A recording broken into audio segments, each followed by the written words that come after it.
There's a new AI model on the market that crashed Nvidia stocks by 20%. Even the new president of the United States, Donald Trump, warned American companies about DeepSeek AI.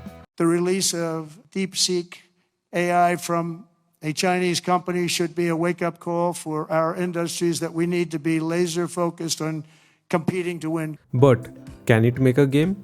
Let's find out. But there's one rule. I must follow only the instructions given by the AI. No personal tweaks, no fixes. Plus, there's a time limit.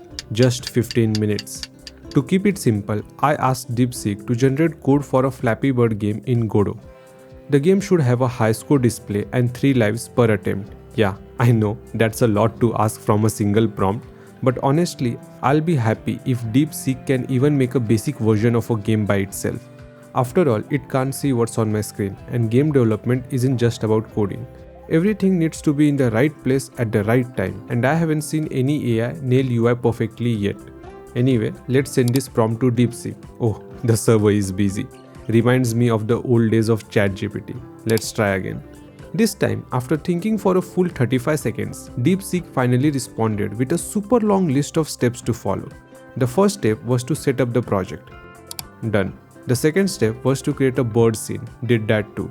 And the third was to create a pipe spawner scene.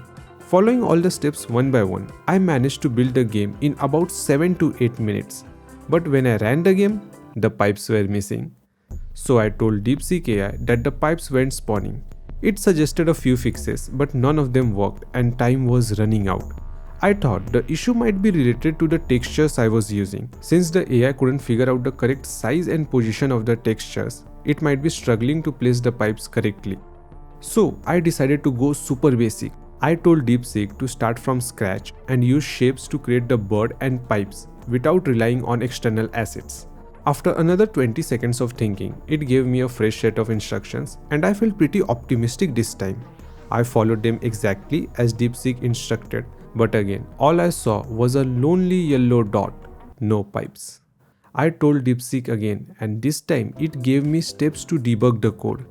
Turns out the game wasn't actually running. More specifically, a variable called gameRunning was set to false, even though the game was clearly running. I also figured out why. The start game function was never called. Fixing this issue was simple. All I had to do was to call the start game function in the ready function. I wanted to see if DeepSeek could figure it out on its own, and it did. The first thing it thought about was the start game function. It even suggested creating a button for starting the game. But since only a few seconds remained before the 15-minute mark, there was no time to add a new button.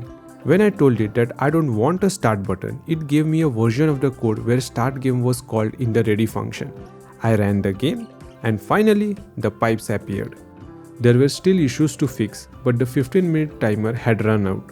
I also went back to the earlier project, fixed some bugs and ensured the start game function was called correctly while running the game. That game worked too. So what did we learn?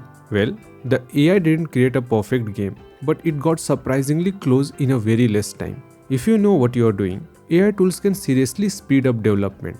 But if you just copy-paste without understanding the code, you will end up in an endless loop of just copy and pasting.